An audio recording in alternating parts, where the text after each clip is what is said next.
Mesdames et messieurs, bienvenue à Planète Terre. Cette semaine, on discute des élections de mi-mandat aux États-Unis où les gants sont déjà jetés entre démocrates et républicains. On discute également du narcotrafic et de l'épidémie de violence au Mexique.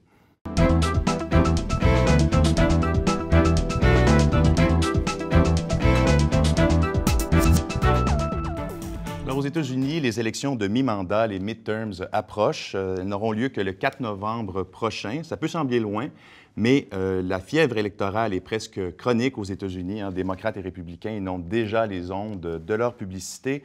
Ce qui est en jeu, évidemment, ce sont les deux chambres du Congrès, la Chambre des représentants, où les 435 sièges sont en jeu, et le tiers du Sénat, 35 sièges. Je vous rappelle rapidement la composition des deux chambres. Alors, la Chambre basse, la Chambre des représentants, c'est une majorité républicaine avec 233 sièges et 199 sièges pour les démocrates. Côté Sénat, là, c'est une majorité démocrate avec 55 sièges et 45 sièges pour les républicains. Donc, est-ce que les majorités vont changer? Est-ce que ça sera le statu quo? Alors, pour Obama, dont le taux de popularité en ce moment est relativement faible, à 43 %, c'est crucial, puisque ce sera sa dernière chance pour lui de mettre de l'avant, enfin, de mener à bien son ambitieux agenda législatif. Alors, à Planète Terre, cette semaine, on lance officiellement la saison électorale américaine avec John Parisella, qui est fellow au CERIA, mais qui a été tout récemment délégué général du Québec à New York. Bonjour, John. Bonjour, Jean-Frédéric. Alors, quand on lit les journaux américains, qu'on regarde la télévision, on écoute la radio aux États-Unis, là, on peut voir que les démocrates sont plutôt nerveux en ce moment. Oui, avec raison. Ils ont eu un automne un peu difficile parce que même s'il y a eu la fermeture du gouvernement, quand même, il y avait une prédisposition ouverte à la possibilité que les démocrates fassent des gains, même si c'est très rare qu'on fait des gains dans le deuxième terme d'une présidence à mi-terme. Oui. Mais il y a eu le lancement d'une portion de l'Obamacare qui a été très mal fait. Et à partir de là, la popularité de M. Obama a reculé de façon importante. Et qu'est-ce qui s'est produit? C'est que les démocrates se sont mis un peu sur la défensive eux aussi. Donc, c'est pour cette raison-là qu'on pense que ça va être un vote de protest, comme c'est souvent le cas dans les mi-termes. Et on a de la misère à mobiliser le vote de base démocrate au moment qu'on se parle. Oui. Et du côté de la Chambre des représentants, effectivement, la façon dont le redécoupage électoral est fait, ça fait que c'est rare qu'on voit un changement massif en plus. Et du côté du Sénat, il y a beaucoup des sièges, si je ne m'abuse, là, qui sont en jeu, qui sont démocrates, et en plus, certains en territoire républicain. Effectivement, on appelle ça les Red States, là, le territoire républicain, puis les Blue States, c'est les démocrates, mais beaucoup des sièges. Je pense qu'il y en a au-delà de 20 sur les 35 qui sont dans des États qu'on appelle rouges, là, les Red States, le territoire républicain.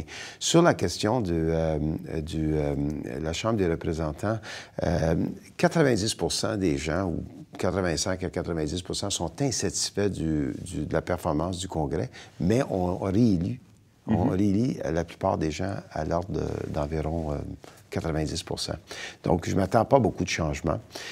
Donc, on peut prévoir que la Chambre des représentants va rester démocrate, c'est-à-dire républicain, tandis que le Sénat, ça peut être plus serré, mais au moment qu'on se parle, je dirais qu'en ce moment, c'est 50-50 dans l'esprit du monde. Il y a environ 3 mois, j'aurais dit, les démocrates vont garder la possession, vont continuer de contrôler le Sénat. C'est moins évident. Et s'ils perdent les deux chambres, ça va avoir un impact sur toutes les élections qui vont avoir lieu en 2016 au niveau de la présidence. Oui. La loi sur l'assurance maladie aux États-Unis, l'Obamacare, depuis que le projet est lancé, n'a jamais rallié une majorité d'Américains, selon les sondages. Comment expliquer cette réticence-là auprès de l'électorat pour cette mesure-là? Bien, c'est une loi très compliquée, puis c'est une loi qui se fait par étapes. Donc, la dernière partie de la loi, à toute fin pratique, ne sera peut-être pas en vigueur avant 2016, de toute façon. Donc, on n'a pas tout à fait eu les bénéfices de cette loi-là d'un coup. Et la plupart de ces grandes réformes-là se font aux États-Unis par étapes. Donc, il est clair que M. Obama, dans un premier temps, a eu une rebouffade assez importante en 2010, quand le Tea Party s'est mobilisé contre cette réforme de l'assurance maladie. et ils ont pris le contrôle de la Chambre des représentants. Ça a été difficile pour lui de passer le projet de loi. Il l'a passé, mais il faut aussi dire qu'Obama n'a pas très bien vendu aussi le processus. Là, en ce moment, le modèle d'affaires pour que ça réussisse, Obamacare est en train de se concrétiser. Et c'est fort probable que dans 5 ou 10 ans, on va parler de ça comme on parle du Medicare américain et du Medicaid américain, qui sont deux autres programmes faits en 1965 avec beaucoup de résistance. Mais on va peut-être dire que la réforme d'Obama, cette fameuse Obamacare, risque d'avoir la faveur de la population au fil du temps. Mais pour le court terme et pour l'élection les midterms que vous parlez, je doute que ça va être un facteur positif pour les démocrates. Donc, les républicains misent beaucoup là-dessus, mais est-ce qu'il y a d'autres enjeux, selon vous, autour desquels va tourner cette campagne-là? Bonne question. Il y a un sondage qui est sorti récemment qui dit que la majorité des Américains pensent que les États-Unis sont en récession. Ils ne le sont pas. C'est probablement l'économie du G7 qui performe le mieux en ce moment, puis une révolution en énergie qui se développe, puis le secteur manufacturier a pris une espèce de nouvelle vigueur. Mais la perception, c'est que ça va pas bien. Donc, l'économie va être un facteur, l'assurance maladie va être un autre facteur, et le rejet ou le sentiment de sortir pour envoyer un message au président peut être un autre facteur. Est-ce qu'il y aurait des facteurs plus locaux? Il se peut, mais je pense que les républicains font tout en ce moment pour modérer leur image. Donc, ils veulent sortir leur vote et ils veulent aller chercher des votes indépendants. Puis, ils ont fait des gestes depuis quelques mois qui ont modéré leur image versus ce qu'ils ont fait au mois de septembre quand ils ont provoqué l'affrontement et il y a eu la fermeture pendant une dizaine de jours. Oui. Donc, les enjeux de politique étrangère ne feront à peu près pas partie, encore une fois, de C'est rarement le cas. C'est dans l'affaire de la Crimée, l'Ukraine, ça ne jouera pas vraiment dans les jeux. Même si, habituellement, ça l'avantage le président. Mais je pense pas que ça va être vraiment un enjeu qui va déterminer le résultat de 2014. Oui. Vous en avez parlé un peu tout à l'heure. Le Tea Party, on en a parlé beaucoup. Ça a eu une grande influence sur les résultats électoraux dans les derniers cycles. Cette fois-ci, est-ce que leur poids dans le cycle électoral, s'est amenuisé? Est-ce qu'ils ont encore beaucoup de traction? Ça a définitivement diminué versus 2010. Il n'y a aucun doute, même 2012, ça s'est amenuisé, comme vous dites. Les républicains veulent vraiment gagner la Maison-Blanche en 2016. Donc, pour gagner la Maison-Blanche, il faut vraiment faire appel à un électorat plus large, plus inclusif. Et là, qu'est-ce qui se produit en ce moment? Il y a eu 2 gestes qui sont posés avant les fêtes.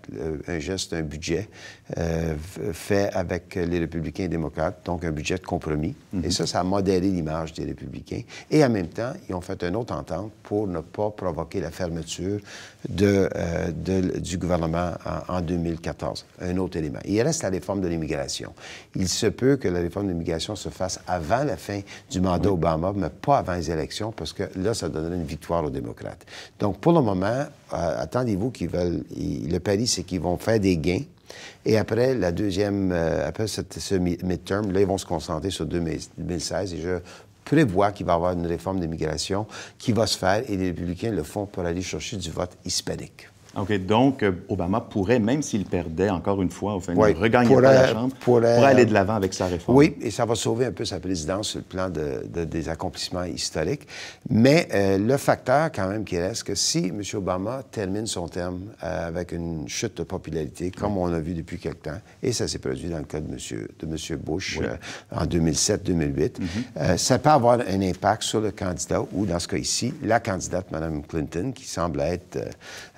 disons, se dirige vers un couronnement au niveau d'être la candidate démocrate si elle décide de se présenter. Et ça peut nuire. C'est pour ça que les républicains, le pari qu'ils font, c'est qu'eux autres, ils veulent gagner la Chambre, les 2 chambres, et ils vont modérer leur image davantage pour pouvoir se présenter avec un candidat qui va aller chercher du vote indépendant. Parce qu'aujourd'hui, l'électorat américain, c'est à peu près un tiers.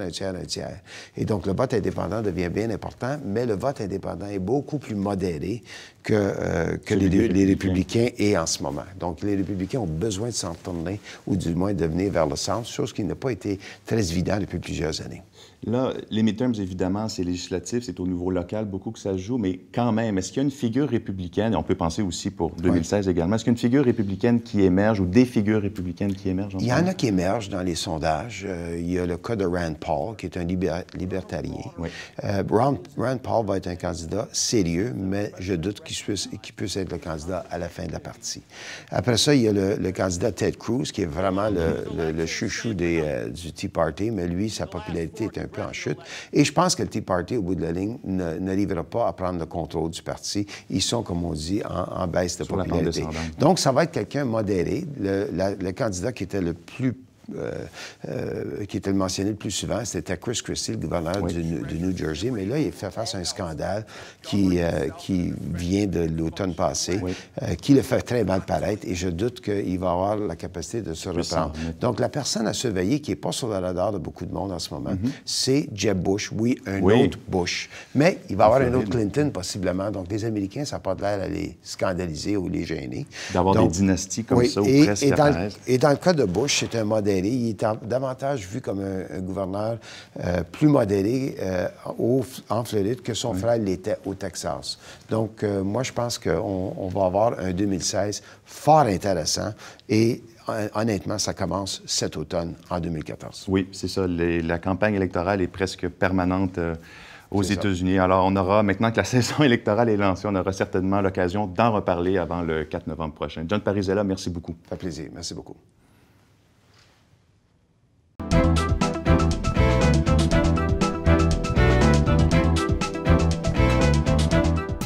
Il y a quelques semaines a été arrêté au Mexique le baron de la drogue le plus recherché au monde, Joaquim Guzmán Loera, surnommé El Chapo. Il était à la tête du cartel de Sinaloa, la plus importante organisation de narcotrafic au monde. Donc, El Chapo était un acteur de premier plan dans la guerre entre Mexico et les cartels de la drogue, qui a donné lieu véritablement à une explosion de la violence dans plusieurs régions du Mexique. Quand on regarde l'évolution du nombre d'homicides, donc en 2006, année lors de laquelle le Mexico, le gouvernement fédéral, a lancé sa guerre contre les cartels. On avait 10 500 ou presque homicides. Et après ça, une explosion, 27 000, un peu plus en 2011 et 26 000 une année plus tard. Donc, évidemment, tous ces homicides ne sont pas liés directement à la guerre entre cartels et le gouvernement, mais une large part de ce sursaut-là leur est attribuable. Quand on regarde aussi le nombre d'homicides pour 100 000 habitants, donc un ratio, en 2011, au Honduras, qui a le taux le plus élevé de la planète, on est à 92, au Mexique 24, mais dans un pays comme le Canada, et c'est aussi le chiffre similaire en Europe, par exemple, ce n'est que 1,5. Donc, ça vous donne une bonne idée du taux élevé là, de criminalité, en fait, de mortalité liée aux homicides au Mexique. Donc, pour mieux comprendre ce phénomène grave au Mexique, j'ai avec moi aujourd'hui Guillermo Oreano, qui est chercheur au Cerium. Bonjour. Bonjour. Et Nouria Carton de Gramont, qui est chercheur postdoctoral au Cerium. Bonjour. Bonjour. Donc, Guillermo, je commence avec vous. La drogue au Mexique, on pense surtout au transit de la cocaïne, mais c'est en réalité beaucoup plus que ça. Oui, l'histoire de la production et du commerce de la drogue au Mexique est très ancienne. Le Mexique a été toujours un pourvoyeur pour les États-Unis de marijuana d'abord. Ce sont les travailleurs migrants dans les années 20 et 30 qui ont amené la mari sur le territoire américain, qui l'ont rendue populaire et qui ont même justifié, après une campagne fortement raciste, la prohibition de la mari aux États-Unis. Le Mexique est également un petit producteur depuis très longtemps d'opium et de ses dérivés. Et le Mexique va devenir tranquillement, à partir des années 80, fin des années 70, une voie de transit pour la cocaïne. Ce processus va s'accélérer à partir des années 2000, une fois que les Américains ont réussi à bloquer la route des Caraïbes empruntée jadis dans les années 80 et 90 par le célèbre Pablo Escobar, le grand baron de la drogue d'après la légende. Oui. Et quand on regarde la violence, il y a eu une explosion. Avant, c'était davantage circonscrit, enfin, entre les cartels. Maintenant, ça s'étend davantage dans le reste de la société. Nouria, qui est vraiment concerné, touché par cette violence-là aujourd'hui? Bon, d'abord, je dirais qu'il faut circonscrire dans un contexte historique cette violence. Le Mexique, c'est un pays qui a vécu des moments importants de violence comme la Révolution mexicaine et le mouvement étudiant 68. Cependant, ce qu'on voit aujourd'hui dans ces mouvements, c'était une violence liée à des idéaux politiques, ce qui n'est pas le cas actuellement. Cela déjà la rend difficile, différente, je voudrais dire. Et d'un autre côté, je voudrais dire aussi que ce sont les nouvelles formes d'expression de cette violence qui sont différentes. Donc, ce que nous voyons, ce sont de démembrer, de décapiter, de écorcher. On voit que le corps est utilisé, le corps, je veux dire la dépouille de la victime, est utilisé comme une arme de guerre pour lancer un message aux cartels rivaux. Donc, c'est entre les cartels que cette violence-là s'adresse. Oui, entre cartels, mais comme vous dites, c'est aussi la démocratisation de cette violence, c'est-à-dire c'est une violence qui ne touche plus seulement narco et narco, militaires et narco, mais qui va vraiment traverser l'ensemble de la population civile, puisque ce genre de, ce que moi j'appelle, en tant qu'historienne de l'art, des installations de la mort ou des mises en scène de la mort qui vont se déployer dans l'espace public, ça va être tout le public qui va être touché et qui va être atteint par ce genre de actes. Ah d'accord, donc ça va être diffusé dans la société par le biais d'images et relayé par les médias, entre autres, et l'art et autres. Donc, et j'ai évoqué la lutte armée au cartel par le gouvernement de Felipe Calderón en 2006 pour parler de l'explosion de la violence. Mais quelles sont les autres causes de cette violence-là, Guillermo? Alors, il faut comprendre que, tout d'abord, on utilise le terme de cartel pour désigner les organisations de façon un peu trompeuse, parce que le cartel implique une entente mettant fin à la guerre des prix. Le marché de la drogue est extrêmement fragmenté. Le marché de la drogue est violent, c'est la trahison qui prédomine, il y a une forte instabilité. Et les organisations sont plutôt des réseaux qui fonctionnent avec des courtiers, qui ont des armées pour pouvoir faire justice, parce que s'il y a trahison, on ne peut pas s'adresser à un tribunal s'il y a un accord, une entente qui a mal marché. Les origines de la violence sont certainement liées à la drogue, sont certainement très variées, mais il y a eu des changements importants. Le PRI, qui était un parti qui a dominé la politique au Mexique et le pays pendant plus de 70 ans. Le Parti révolutionnaire institutionnel, oui. Exactement, contrôlait les marchés opaques ou illégaux, donc il les contrôlait, il en tirait profit, mais il en limitait la portée également. C'était dans ses intérêts de le faire. Une autre question importante, c'est que le délestage de l'État a mené au retrait forcé ou volontaire d'un grand nombre de militaires et de policiers, dont certains se sont reconvertis au trafic de drogue et savent manier des armes de lourd calibre.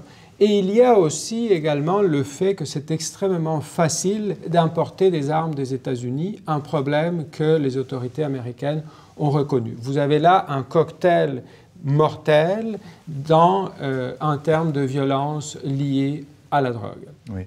On a vu que la violence avait explosé, enfin, en termes d'homicides dans les dernières années. Le gouvernement a décidé de mener une guerre ouverte contre les cartels. Mais est-ce que ça a donné quelques résultats positifs? Est-ce qu'on a vu la distribution diminuer? Est-ce qu'on a vu le nombre de personnes impliquées dans le cartel diminuer? Ou est-ce que les efforts jusqu'à maintenant ont été complètement vains?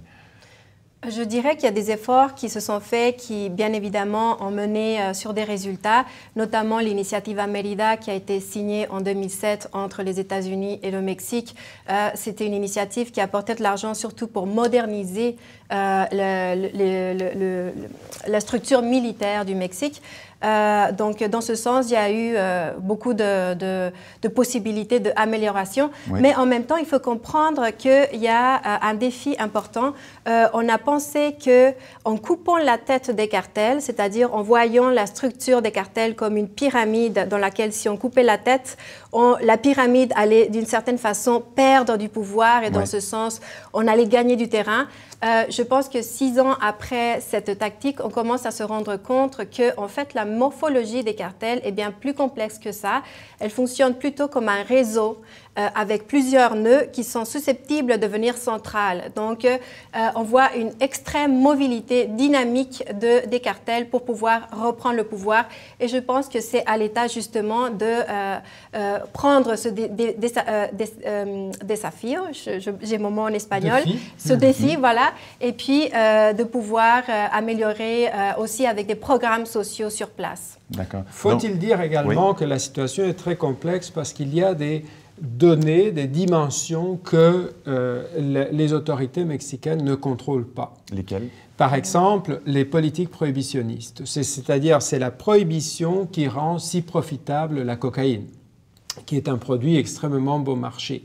La prohibition est une décision qui n'appartient ni aux trafiquants ni aux autorités mexicaines. C'est une décision, une politique internationale fortement appuyée par les Américains. Oui. Il y a une autre donnée importante que ne va pas se modifier dans l'immédiat et qui hypothèque également les efforts des autorités américaines, c'est la demande américaine qui ne diminue pas. La demande de drogue est très peu élastique. Elle se modifie très lentement à travers le temps.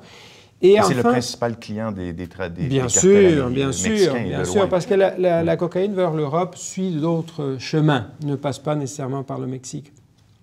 Et il y a encore une autre chose qui est très importante. La militarisation de la guerre contre la drogue n'a donné de bons résultats nulle part en Amérique latine pour faire diminuer la violence endémique. Et surtout la violence qui devient endémique dans ce sens qu'elle est projetée en dehors d'une guerre des cartels ou en dehors de la guerre de cartels que soutient le gouvernement, que mène le gouvernement. Donc, est-ce que si la prohibition est la cause, enfin, soutient tout ce trafic, est-ce qu'une forme de légalisation, de décriminalisation de certaines drogues serait, selon vous, une voie d'avenir très rapidement? Je pense que oui, je suis absolument d'accord avec ça. Je pense qu'on voit des premiers indices de ça. Le président de Colombie, il a quand même fait des signalements à cet égard. On voit aussi à l'Uruguay. Donc, je pense que la discussion, le débat est sur la table et je pense que c'est un bon moment pour le prendre. Oui, plusieurs. En fait, les présidents de l'Amérique centrale se sont également manifestés pour au moins la recherche d'une solution de réchange. C'est extrêmement important qu'on le fasse et au plus vite. Bien. Nuria, Guillermo, merci beaucoup. Merci. Merci.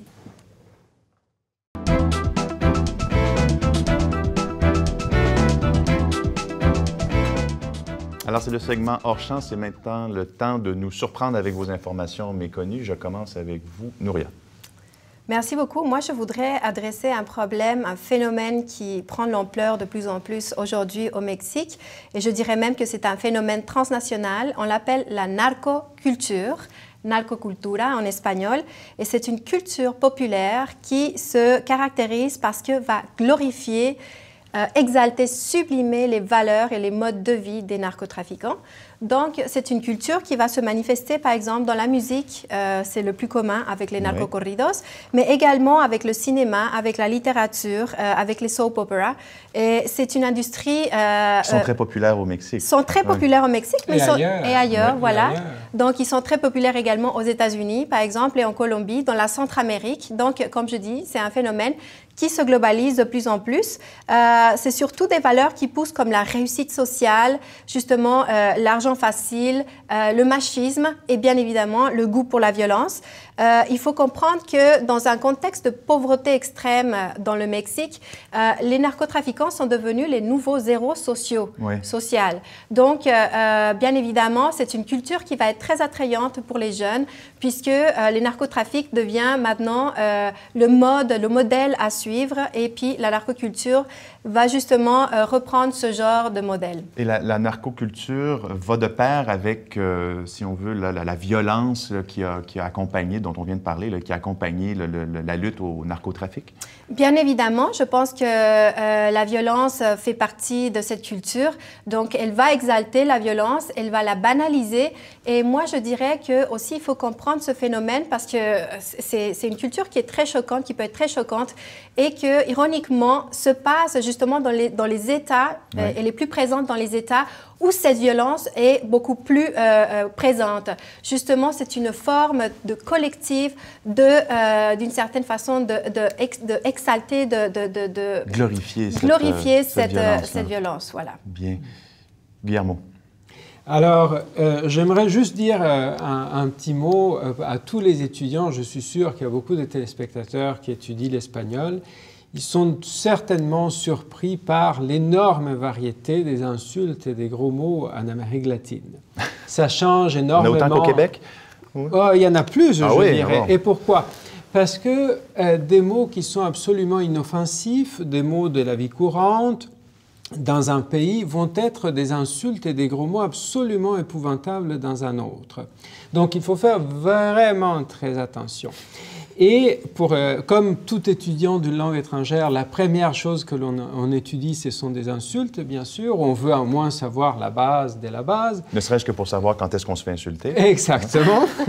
Alors, il faut faire très attention parce que, ou des mots qui veulent dire vraiment des choses épouvantables dans un pays ne veulent absolument rien dire dans un autre. Il faut faire très attention. Et ce qui est très intéressant, c'est qu'on peut en faire le test, on peut en apprendre beaucoup ici à Montréal, si on va dans un endroit où il y a des matchs de soccer qui sont fréquentés par la communauté latino-américaine.